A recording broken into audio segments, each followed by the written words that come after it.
儿童在感冒的初期，中间因为着凉，在着凉的初期的时候，有的家长会看见，哎，孩子打喷嚏了，我们可以按揉这个叫做一窝蜂，它能够疏风散邪的功效。这个地方有一个凹陷的地方，我们用指肚，哎，拇指的指肚进行按揉。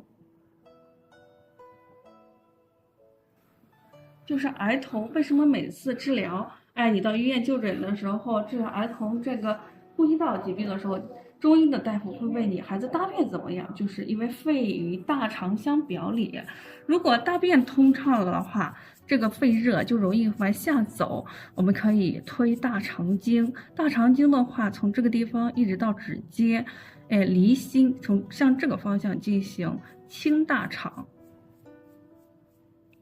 要推多少次？哎，同样的可以推100次，就是推的时候不要飘起来。